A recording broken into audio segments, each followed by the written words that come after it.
जय जय श्री राधे राधे दोस्तों। जय श्री कुंज बिहारी, जय जय श्री हरिदास। हरे कृष्ण। दोस्तों, श्री राधा रानी जी जो हैं वो बेहद करुणामयी हैं। वो कभी हमारे ऊपर रुष्ट नहीं होते, चाहे हम जैसे भी हैं। वो जैसे भी हैं हम उसी तरह से हमें स्वीकार करते हैं। आज दोस्तों सुनेंगे एक भक्त की कहानी। दोस्तों, मन में अगर सच्ची भक्ति हो और नित्य दिन उनके स्मरण किया जाए तो कैसे अपने आप ही हमारे मन की शक्ति भी बढ़ जाती है। तो चलिए सुनते हैं आज की कहानी।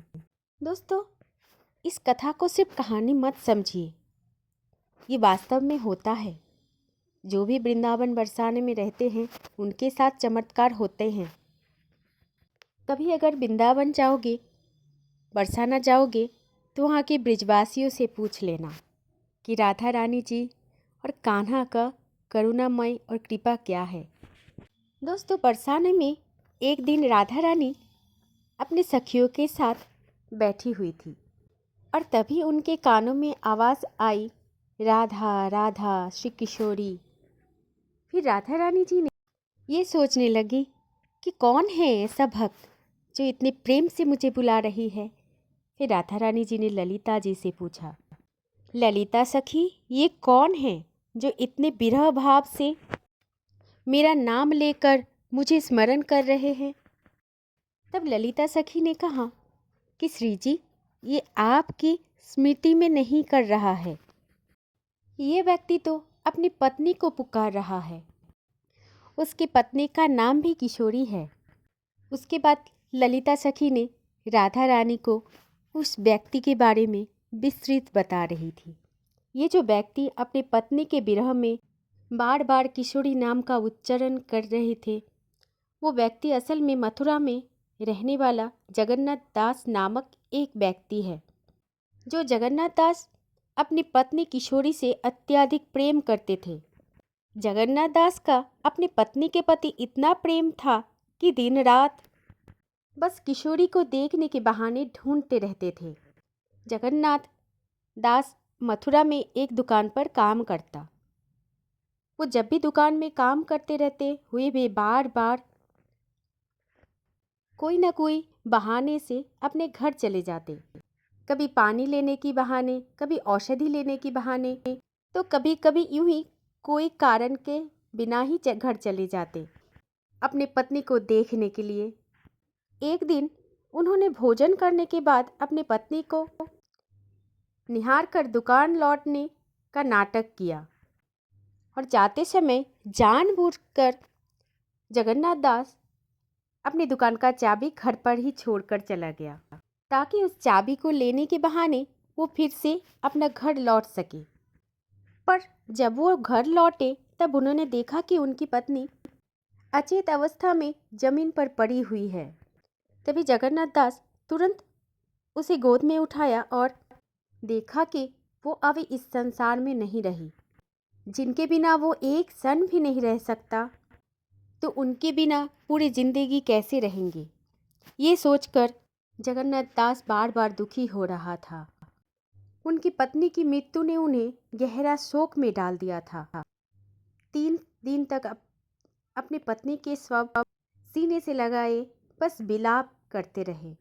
फिर पड़ोसी आके उन्हें समझाया और पड़ोसियों को समझाने से उन्हें अपनी पत्नी का अंतिम संस्कार कर दिया। अपनी पत्नी के बिना जगन्नाथ दास का जीवन असहनीय हो गया था।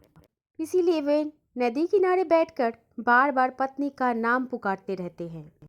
जगन्नाथ दास पत्नी को पुकार के बोलते हैं, हे किशोरी, तुम कहाँ हो। जगन्नाथ दास अब ऐसी स्थिति में हो गए थे कि वे जंगलों में और मथुरा के खेतों में भटकते रहते थे। उस समय भी अपनी पत्नी का नाम लेकर बस एक ही बात बोले जाते थे कि हे किशोरी, तुम कहाँ हो। यूं ही भटकते भटकते वे बरसाना पहुंच गए थे। उनकी बस एक ही पुकार था, हे किशोरी, तुम कहाँ हो। ये पुकार दोस्तों कोई साधारण पुकार नहीं था। उनका पत्नी का नाम तो किशोरी था, लेकिन वो जगन्नाथ दास बरसाना में आकर अनजाने में राधा रानी का स्मरण कर रहे थे।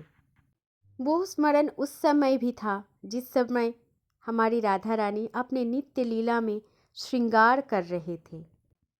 जब उनकी करुण पुकार सुनकर श्री जी का मन विचलित हो गया, तभी श्री जी ने ललिता सखी को बुलाकर पूछा, ललिता सखी, ये कौन है जो इतने विरह भाव में मेरे स्मरण कर रहा है? तब ललिता सखी ने कहा, ये आपके लिए स्मरण नहीं कर रहा है, ये तो अपनी पत्नी के नाम की स्मरण कर रहा है। ललिता सखी की इस बात को सुनकर श्री जी ने बोला कि वह भले ही अपने पति का नाम स्मरण कर रहा हो, लेकिन उसके भाव में इतनी करुणा, इतनी भक्ति है कि उसकी इतनी भक्ति के कारण मैं अपनी लीला पूरी नहीं कर पा रही हूँ। जब तक मैं उसे अपने बर्थ हस्त में आशीर्वाद नहीं दूंगी कि वो जगन्नाथ दास शांत नहीं होगा। तब ललिता सखी ने जगन्नाथ दास को बुलाकर निकुंज में प्रवेश कराया, और जैसे ही उन्होंने निकुंज में प्रवेश किया, उनकी आंखों के सामने एक दिव्य दृश्य प्रकट हो गया। श्वेत वस्त्रों में चमकती हुई राधा रानी, जिनके चरण को श्याम सुंदर गोद में रखे हुए थे। इस अद्भुत छवि को देखकर जगन्नाथ दास का हृदय किशोरी राधा रानी की भक्ति में डूब गई। श्री राधा रानी और श्याम सुंदर ने उनके सिर पर वरद हस्त रखा, और उस समय से उन्होंने अपनी पत्नी को पूरी तरह से भुला दिया और सदा सदा के लिए राधा रानी के चरणों के दास बन गए। ये कहानी, ये कथा ये दर्शाती है कि सच्ची भक्ति और सच्ची स्मरण में इतनी शक्ति है कि कोई व्यक्ति का ऐसा भक्ति स्वयं भगवान को आकर्षित कर सकते हैं। यदि किसी प्रियजन का नाम भी भगवान से जुड़ा हुआ हो और उसे प्रेम और भक्ति से पुकारा जाए, तो भगवान भी विचलित हो जाते हैं और अवश्य ही प्रकट होते हैं। श्री राधा रानी जी की कृपा से जगन्नाथ दास का जीवन एकदम से बदल गया और वो सदा सदा के लिए बरसाना में निवास करने लग गया। जय जय श्री राधे राधे दोस्तों। जय श्री कुंज बिहारी, जय जय श्री हरिदास। हरे कृष्णा।